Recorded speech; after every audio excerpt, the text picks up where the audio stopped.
Hi, folks, and welcome back to the pole barn of bad decisions and broken dreams, where the coffee's always hot. Nope, still not hot.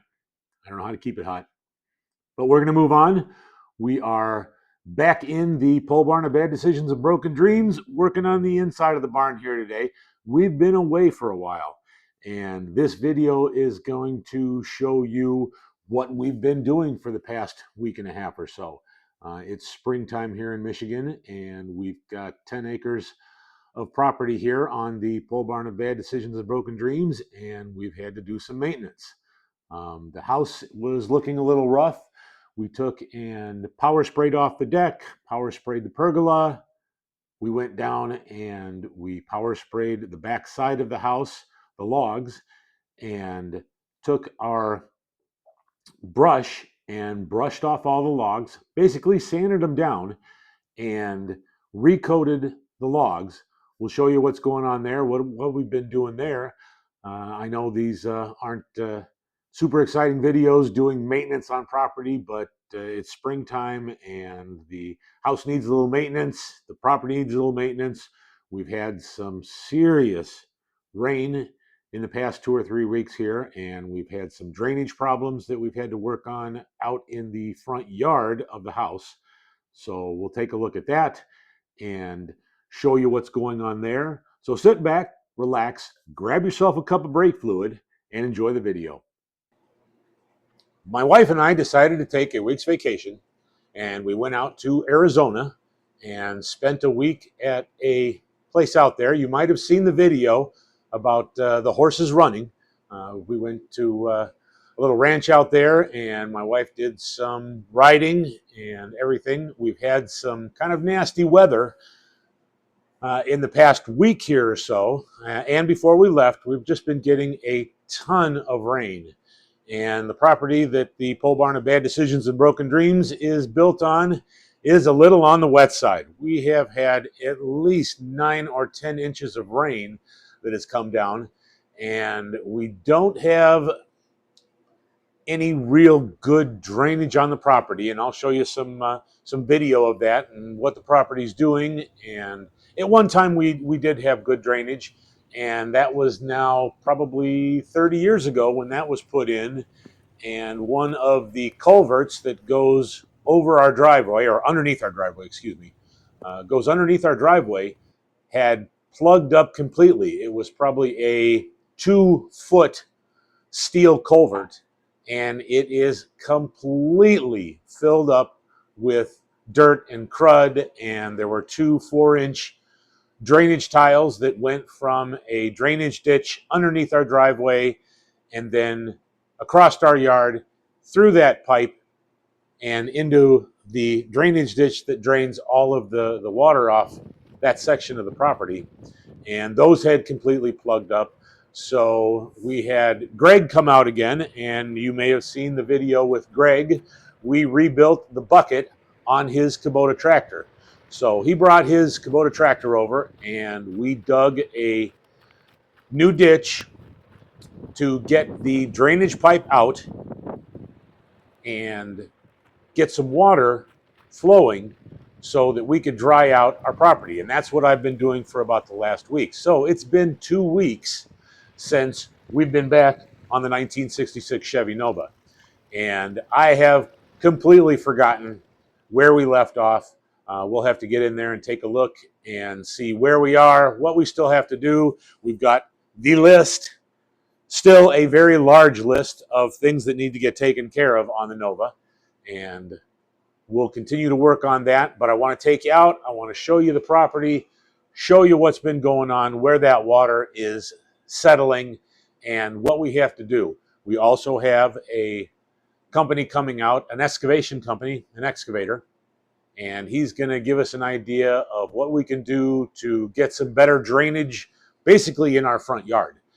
We've got a turnaround in our front yard that for the Jungle website drivers and UPS to make a turnaround and make it easy on them.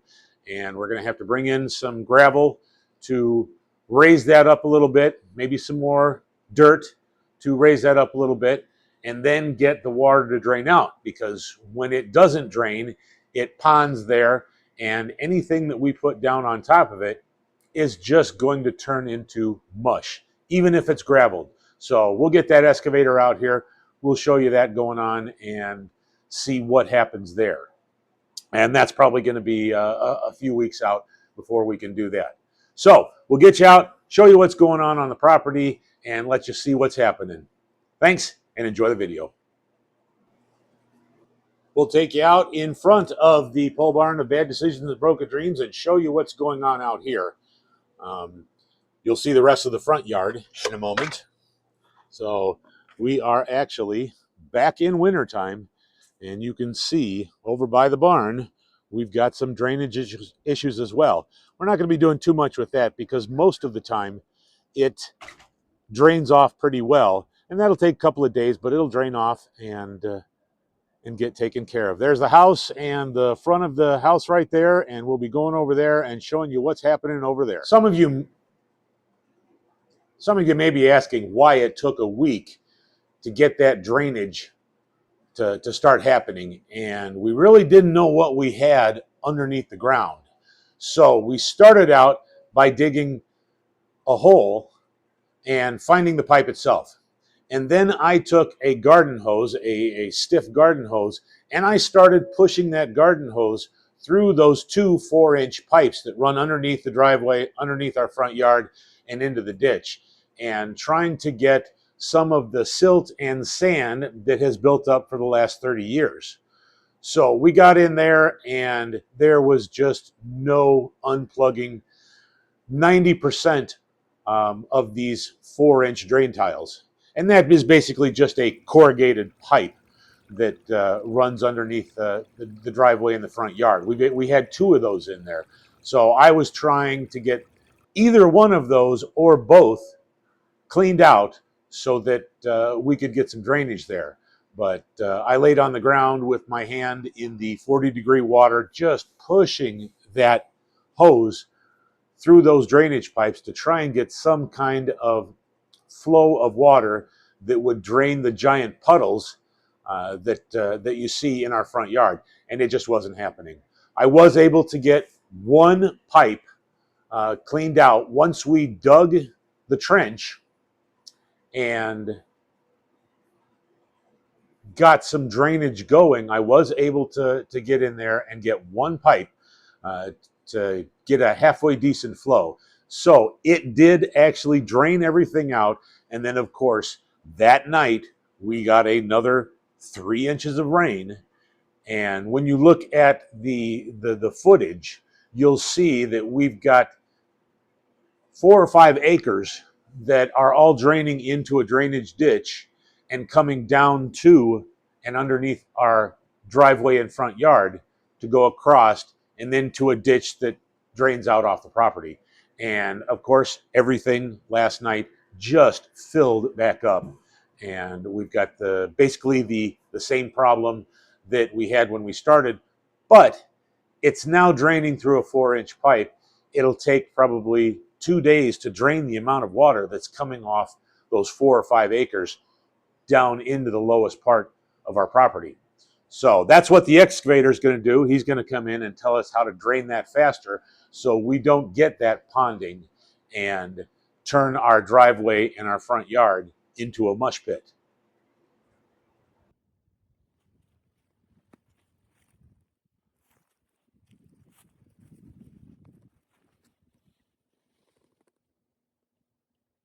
Of our house.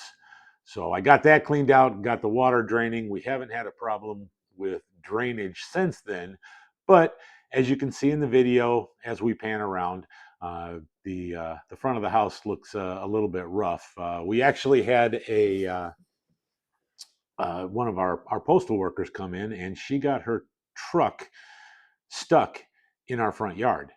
We've got a turnaround in the front yard, and she came through it and hit a soft spot. I had to jump out and pull her out of the driveway so that she could get along her way. That wasn't a big deal. The F-150 took care of that pretty easily. But this is our front yard, and kind of shows you what it looks like right now. And we'll have a little bit more on that in a later video. In this clip, We've power sprayed all of the logs on the back side of the house, including the garage. And we've sprayed soap down, scrubbed the logs down, and now we'll let them dry out so we can get good adhesion with the sealant that we're going to be applying on the back side of the house. Here I've taken my DeWalt buffer with my brush on it and sanded down all of the log siding on the garage and the logs themselves. This will give a good base for the sealant to adhere to. You can see just how faded and how the finish has failed over the past 4 or 5 years. My wife and I spent the day painting the logs and the log siding on the garage, and you can see from the bottom picture how well the logs are taking that sealant and how good it looks in that top clip. After cleaning up, our UPS driver Taylor stopped by for a little meet and greet with the pups. It's always a special treat for the pups being guard dogs when a new person comes in. They have to be introduced correctly so that they know that they're safe. Here we have a look at the house after the second coat of the siding has been applied, and this part of the deck has been sealed.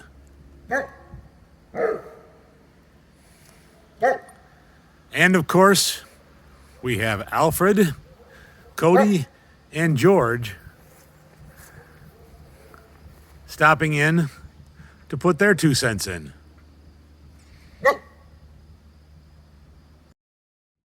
Here you can see the pergola, how badly it needs to be done, and the progression of slowly getting the sealant on. You can see as it gets a matte finish on the first coat and then turns shiny on the second coat.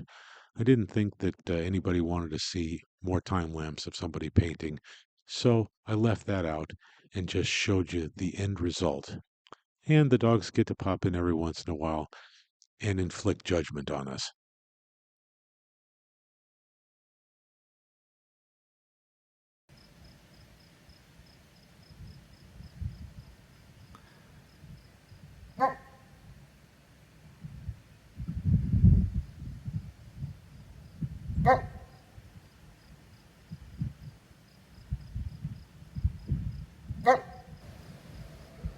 At some point here, we're going to have to do something about the patina that's on the back door to the garage.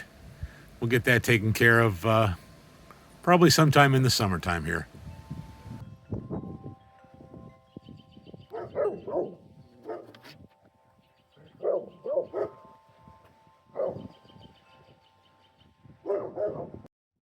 I'd like to introduce a new segment, Ask the Pyrenees.